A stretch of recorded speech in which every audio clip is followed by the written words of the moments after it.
Hello everyone, welcome back to the channel. This is John with Flippin' Ain't Easy, and I want to talk to you guys about something that I've been thinking about. And it's something that I mentioned on, and I'm out here working, by the way. I'm parting out a vacuum cleaner. So there's a reason for that. This thing came to me without a handle. No handle. No handle. So instead of throwing the thing out, there's people out there actively looking for parts on this thing. So I figure, I'll be out here working on it a little bit. This is Wednesday night. I'm out here doing this, and I can talk to you guys while I'm doing it. So eBay's international shipping program. Now, what is eBay's international shipping program? And before you click away, this is not going to be, I don't think it's going to be a boring video. Hopefully I can make a compelling case about what I'm thinking here. Well, first of all, let me tell you what it is. I think many of you guys are already signed up for it. Many of you U.S. sellers are already signed up for it. I think folks in like the UK, maybe even Australia, other eBay.coms or eBay branded platforms are still on the old global shipping program, which that program never really absolved sellers from problems. I can recall the old eBay global shipping program. That's the program that was pre May of 2024. I can remember, man, shipping items. I shipped a tablet to somebody, and I think they were in Iraq, and it went through GSP. Now, I didn't know they were in Iraq at first. You can kind of find out at the time. I think they had it set up to where you can actually see where it was going. So I found I was going to Iraq, and the guy had it for 2 weeks, and he said he had got it wet or something, and he wanted to return it because it wasn't working right anymore. And so I'm like, well, that's like, again, here's this discussion about, warranty. We have no control as sellers. Buyers can open up a case and say, oh, it's broken, it's faulty, right? When it's their faulty, not my faulty. So I had to go through hoops. Essentially, the buyer had to buy a label, because you can't buy a label from Iraq to have someone ship it to the United States. That's something the buyer has to do.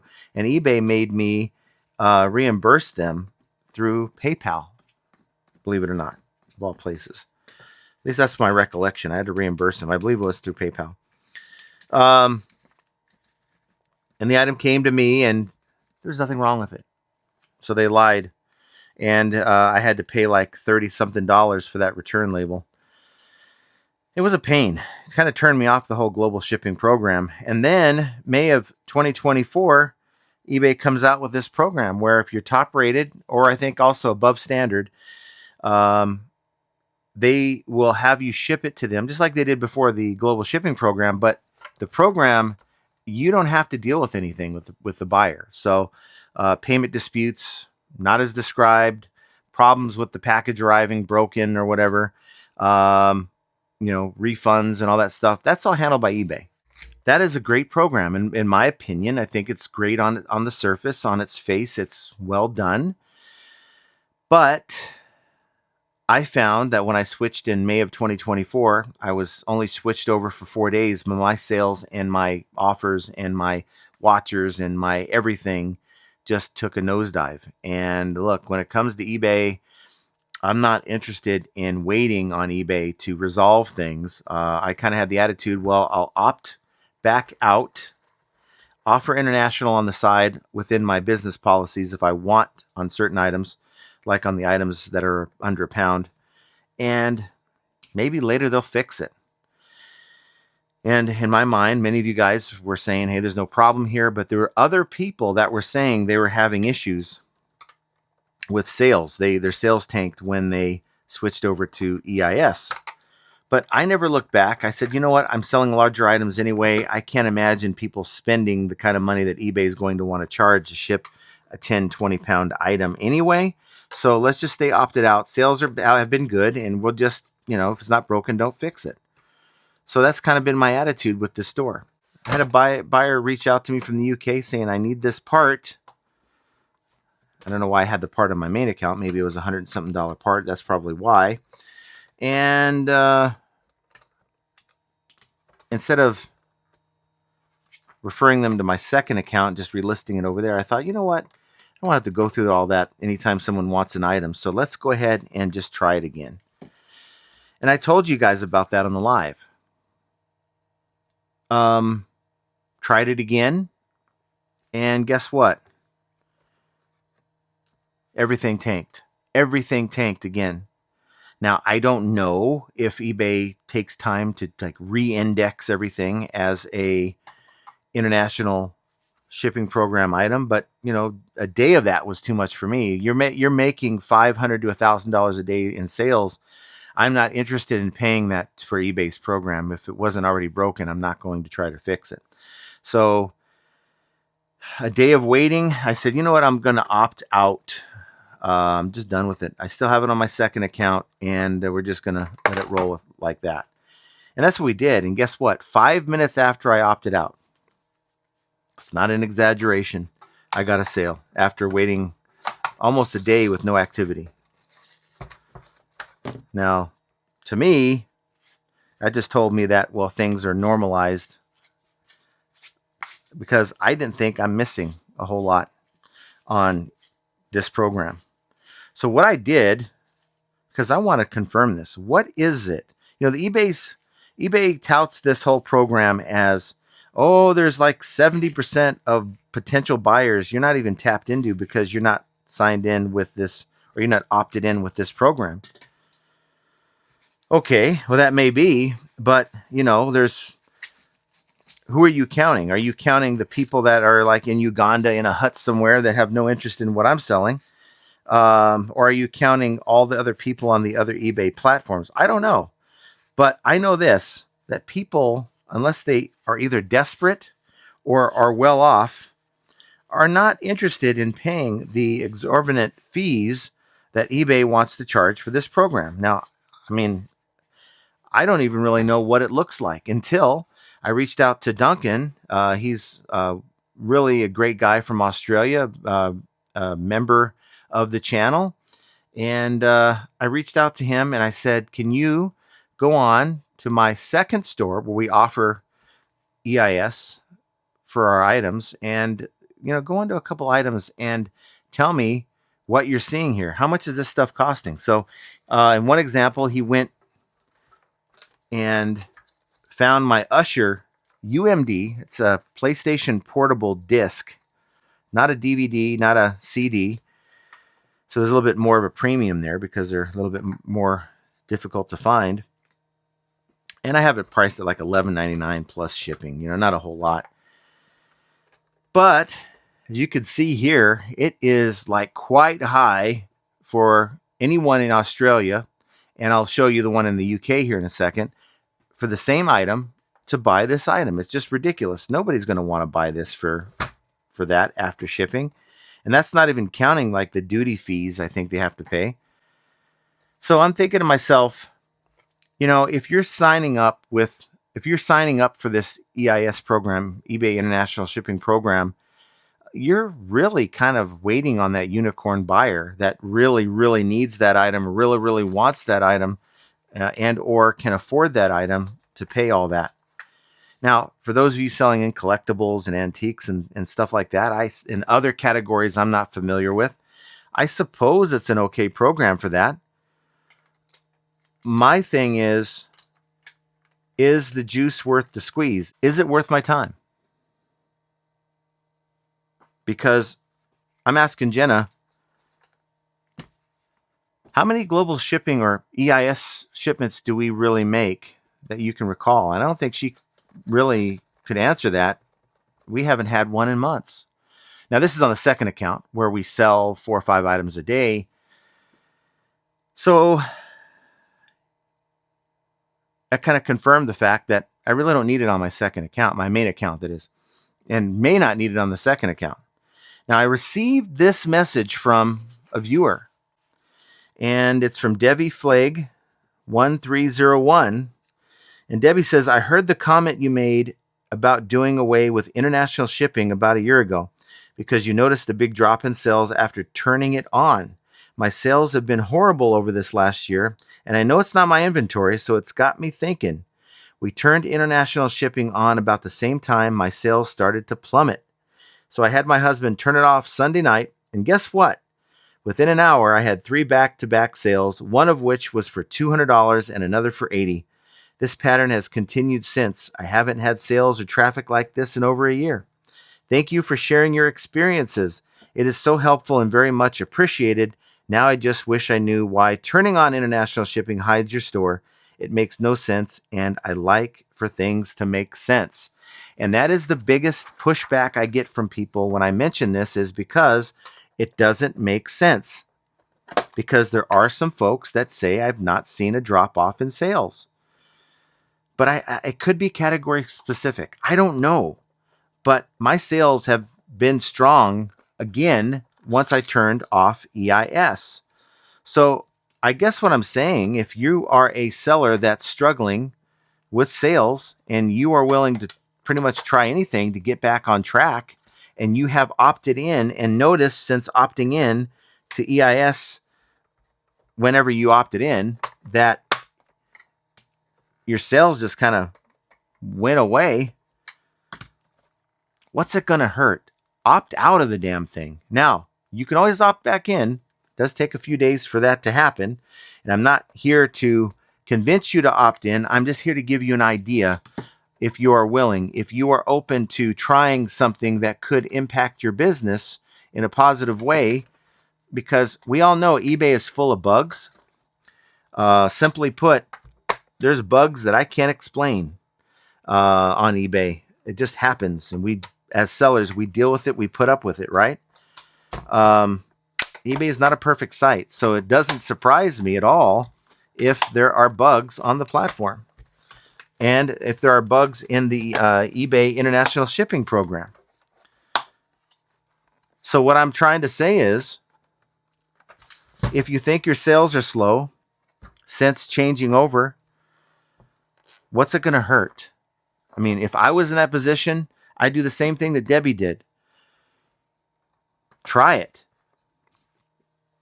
And my hope is that if there's even one person out there that has kind of had it up to here with the sales slowing down, and you had no problem before switching to EIS, and maybe it's kind of hard to correlate the two because maybe, you didn't really notice a drop in sales right away, so it's hard to kind of, match the two things up.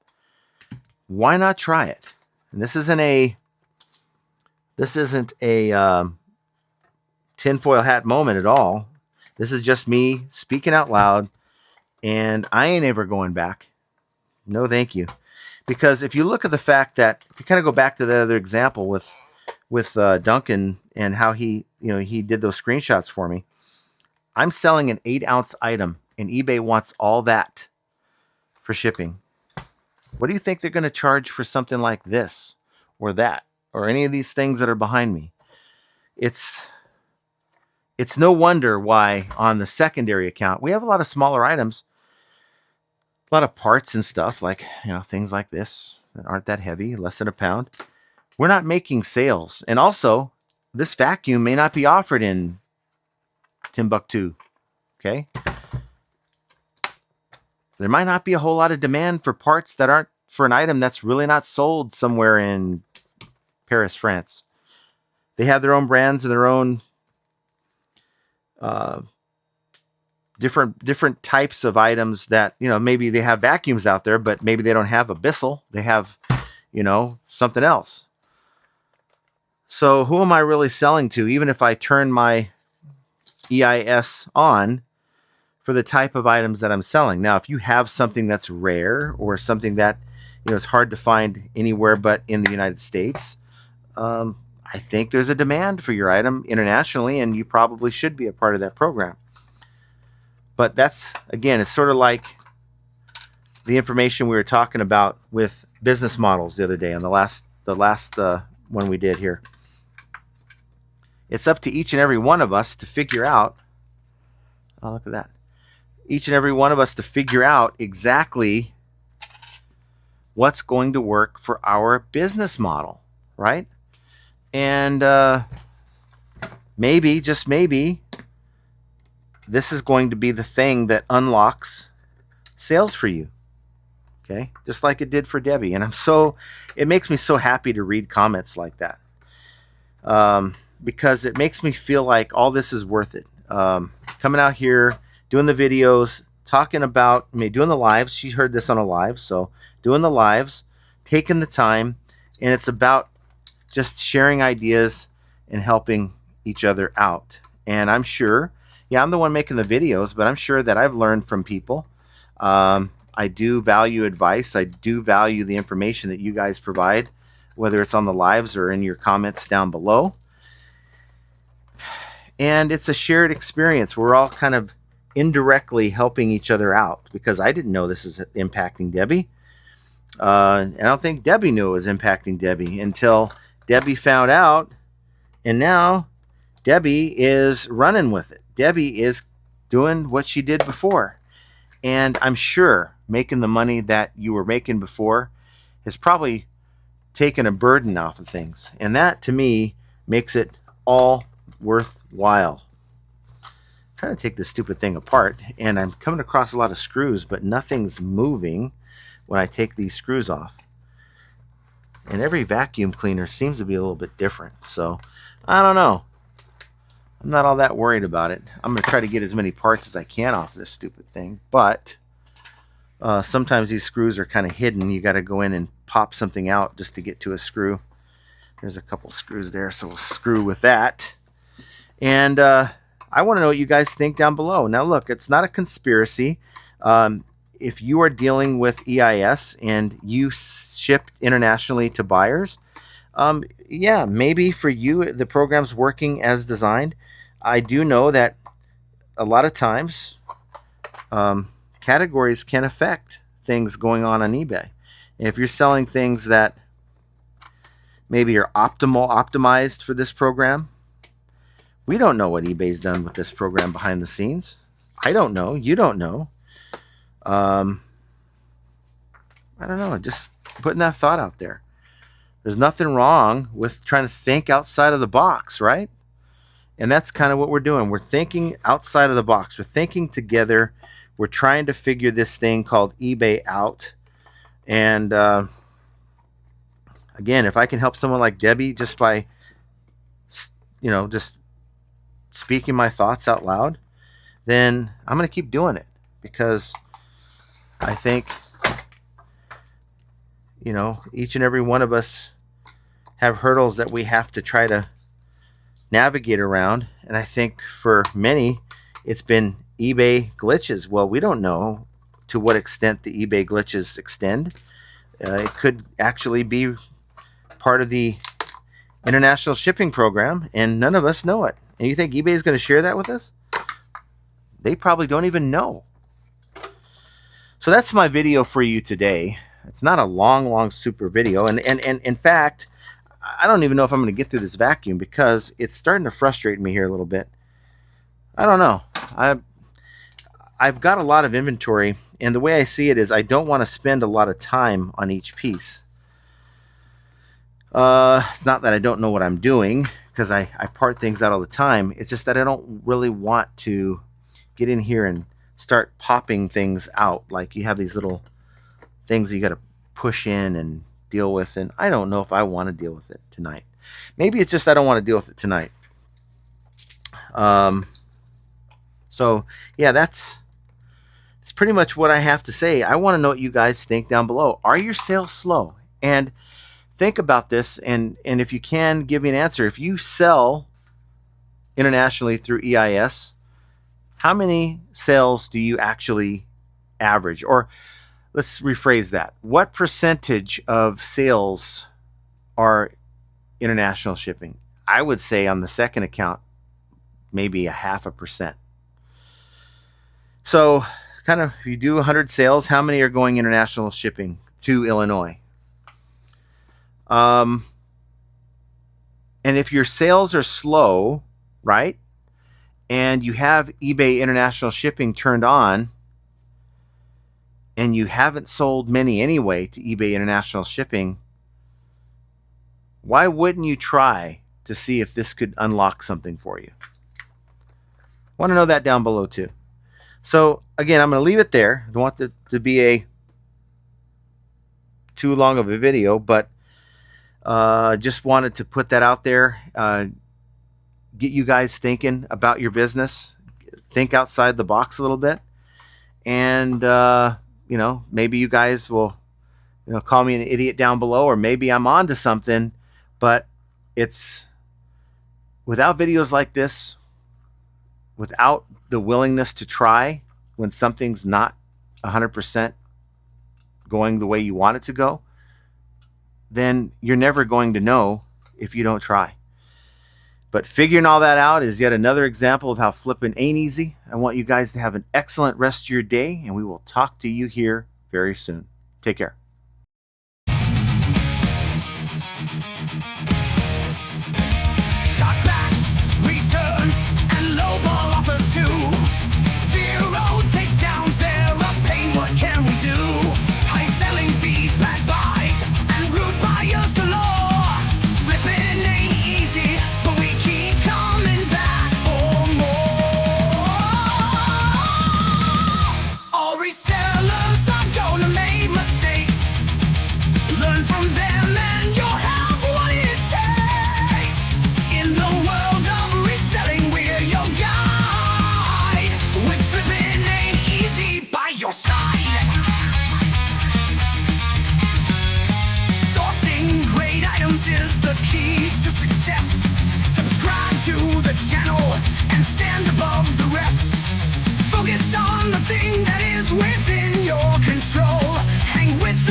On Mondays and Fridays, join the Discord community for the parlays. Tune into the podcast. Profit Playbook's the name. With Scott and Josh, flipping's more than a game.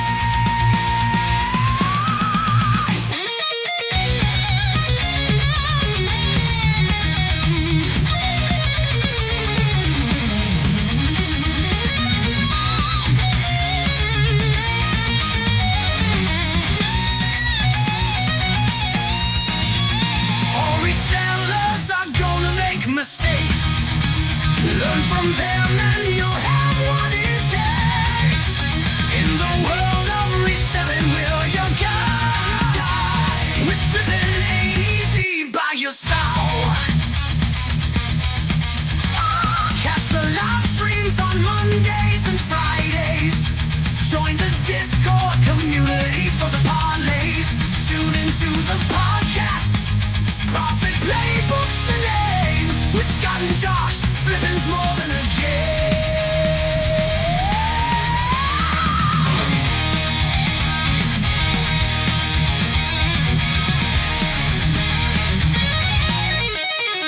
Catch the live streams on Mondays and Fridays. Join the Discord.